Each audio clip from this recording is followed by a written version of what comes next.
नमस्कार। आप देख रहे हैं छिंदवाड़ा की बात। आज की पहली खबर, खनिज माफियाओं के आतंक की बात।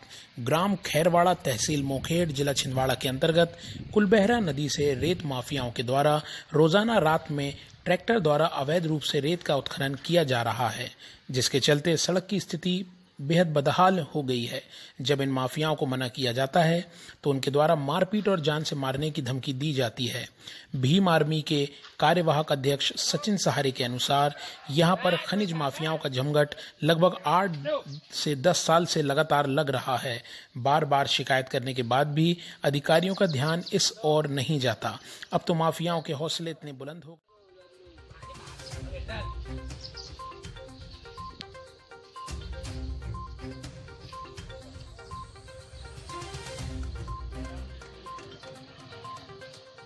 निकालो धीरे निकालो गाड़ी।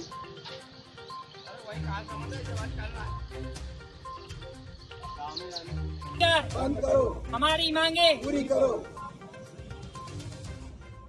आर्मी छिंदवाड़ा गैर राजनीतिक संगठन। मैं खैरवाड़ा क्षेत्र के ग्रामीणों के साथ कलेक्टर में ज्ञापन देने आया हूँ। वहाँ पर जो अवैध उत्खनन हो रहा है, जिसके लिए पूरे गांव के लोग परेशान हैं। वहाँ अवैध उत्खनन के लिए जो मजदूर है वो आए दिन किसानों पर अत्याचार कर रहे हैं, लड़ाई झगड़े कर रहे हैं और बहुत ही ज़्यादा दयनीय स्थिति में रोड हो गई है, जिससे किसान बंधु हमारे खेत नहीं जा पा रहे हैं और बहुत ही ज़्यादा आक्रोश है। इसी वजह से हम सभी ग्रामीण वासियों के साथ में जिला भीम आर्मी का कार्यकारी अध्यक्ष सचिन सहारे किसानों के मुद्दे को लेकर कलेक्टर को ज्ञापन सौंपने आया हूँ।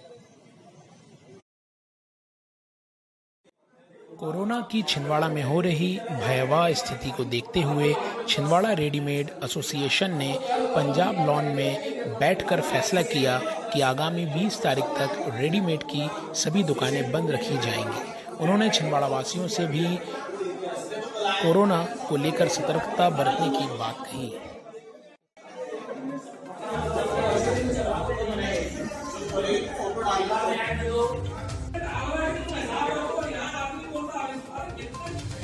सबसे बड़ी समस्या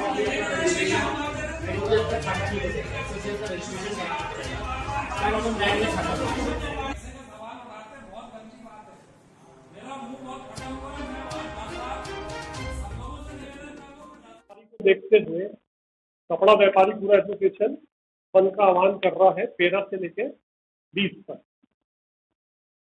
आम जनता से अपील है कि वो अपने घरों में रहे, घरों से बाहर ना निकले। ये आम जनता के लिए सब कर रहे हैं कि कोई बाहर ना निकले, इसलिए हम सब लोग दुकानें अपनी बंद रख रहे हैं। कपड़ा व्यापार। आपका नाम? विजय सतीजा गारमेंट रेडीमेड।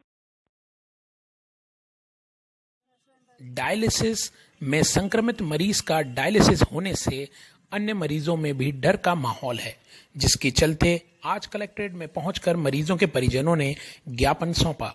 उन्होंने मांग की कि जब कोरोना मरीज के लिए अलग से व्यवस्था की गई है तो उनके लिए अलग से डायलिसिस मशीन और स्टाफ नियुक्त किया जाए, जिससे सामान्य मरीजों को किसी प्रकार के संक्रमण का खतरा ना हो। गर्भवती महिलाएं भी इलाज के लिए यहां आती हैं। संक्रमित व्यक्ति के आने से संक्रमण का खतरा बढ़ गया है।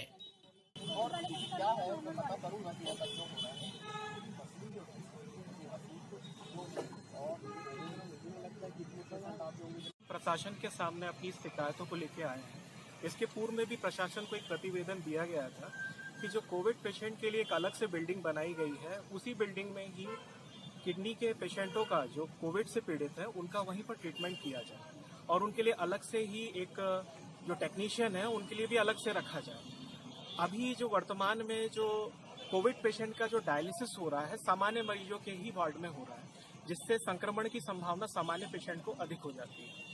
और एक अलग सोचने वाली बात यह है, सभी जानते हैं कि जो किडनी के पेशेंट होते हैं उनकी इम्यूनिटी सबसे कम होती है, प्रतिरोधक क्षमता सबसे ज़्यादा कम होती है। अगर उसी पेशेंट पे, उसी बेड पे जो कोविड का पेशेंट लेटा हुआ है और उसी बेड पे अगर हम उसी सामान्य मरीज को लेटाएं तो उसको संक्रमण की संभावना कहीं ना कहीं अधिक होती है, क्योंकि हम वायरस को अपनी आंखों से नहीं देख पाते हैं। और जब अलग से ही बिल्डिंग शासन ने बना रखी है, उसका पंजीयन अलग से हो रहा है, तो जाहिर सी बात है कि उनका फिर ट्रीटमेंट भी अलग से ही होना चाहिए। इसके कारण से क्या है, परिजन भी संक्रमित नहीं होंगे और ना ही उसके कारण से जो पेशेंट्स हैं, किडनी के पेशेंट, वो भी संक्रमित हो पाएंगे। एक और देखिए, अभी तो हर 2-4 दिन में एक बार, अभी तो शायद 2 बार हो चुका है उनका, मतलब डायलिसिस हो चुका है, जो सिवनी और बालाघाट से आ रहे हैं। अब सोचने की बात है कि सिवनी जिले में ऑलरेडी 5 मशीनें हैं और छिंदवाड़ा जिले में मात्र 2 सरकारी हीमोडायलिसिस की मशीनें हैं। अगर वहीं पर ही वो खुद नहीं रिस्क लेना चाह रहे हैं, तो जहां 2 मशीन है पहले से कम है, वहां क्यों भेजा जा रहा है? दूसरी बात है कि जो संबंधित जो अधिकारी हैं अस्पताल के, उनको भी सूचना में दी गई है कि आप उसके लिए अलग करें, तो लेकिन उसकी तरफ से भी कोई कार्यवाही नहीं हो रही है। अभी कितने लोग हैं आप जिनका डायलिसिस नहीं हो पाया? हम लोग का 13 लोग हैं, इसमें से अभी कुछ लोग आ नहीं पाए हैं, वो दूसरे अस्पतालों में डायलिसिस करवा रहे हैं। और हफ्ते में हम लोग को प्रतिदिन, हफ्ते में हम लोग को 2 से 3 बार डायलिसिस करवाना है। चूंकि पहले से ही मशीनें कम है, तो हमको हफ्ते में सिर्फ 1 बार मिलता है। और अब कोविड पेशेंट आ गए हैं, तो भी 36 घंटे 48 घंटे मशीन बंद रह रही है, यूनिट बंद रह रही है, तो हम लोग का डायलिसिस प्रभावित हो रहा है। हमको बाहर खर्चा 3 से 4 हजार रुपए का खर्चा आने जाने का, या इरेथ्रोपोइटिन के खून बढ़ाने के इंजेक्शन लगाने से हम लोग को खर्चा 4 हजार तक आसानी से हो जाता है हर डायलिसिस में। तो शासन ने जो व्यवस्था बनाई डायलिसिस की, सरकारी में हमें कम पड़ता है, बस आने जाने का लगता है, ट्यूबिंग का हमें बाहर से लाना पड़ता है क्योंकि शासन में अभी उपलब्ध नहीं है। अब जी, मेरा नाम मार्शल सोना है। कहाँ से?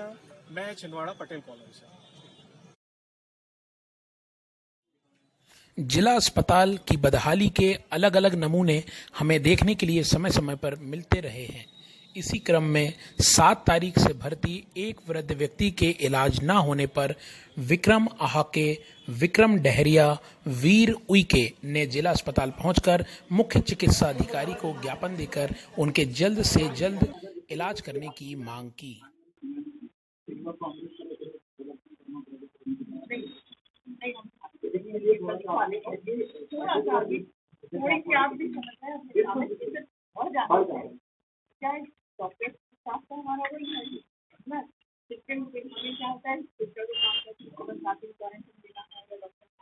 वर्तमान समय में जिला हॉस्पिटल छिंदवाड़ा में मरीजों को बहुत सारी असमस्याओं का सामना करना पड़ रहा है, जिसमें बहुत सारे दूर दराज से जो ग्रामीण आ रहे हैं, मरीज आ रहे हैं, उनके साथ निरंतर व्यवहारहीनता वाली जो समस्या आ रही है, स्टाफ के द्वारा उनसे मतलब बदतमीजी की जा रही है, उन्हें सही दिशा निर्देश नहीं दी जा रहे, सही सलाह नहीं दी जा रही, और कोरोना का बहाना बनाकर या कोरोना के चक्कर में जो दूसरी सामान्य बीमारियां हैं उनका इलाज यहाँ पर नहीं हो रहा है, जिसको लेकर आज हम लोग एक धनौरा का केस आज वर्तमान में आया था। हमारे पास एक ठाकुर हैं, क्या नाम उनका, लालचंद ठाकुर, धनौरा झिरना से हैं, छिंदा से।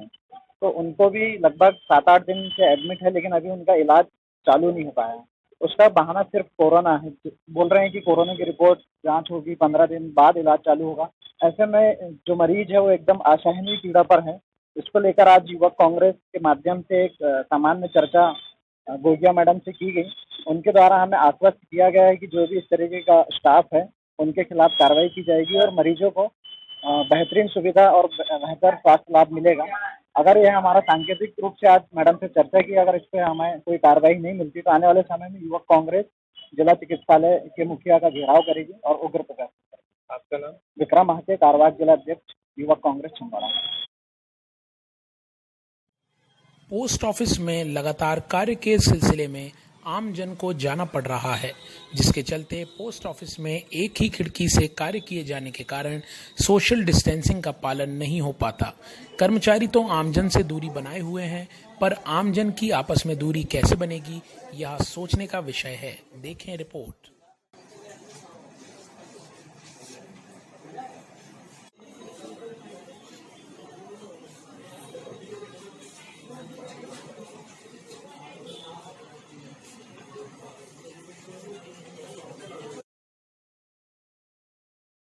कांग्रेस ऑफ सोशल वेलफेयर संगठन के प्रदेश अध्यक्ष महेंद्रपुरी गोस्वामी के द्वारा आज छिंदवाड़ा जिला कार्यवाहक अध्यक्ष के रूप में अमित शर्मा की नियुक्ति की गई।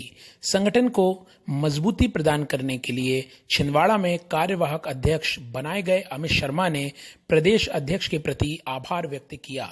देखें रिपोर्ट।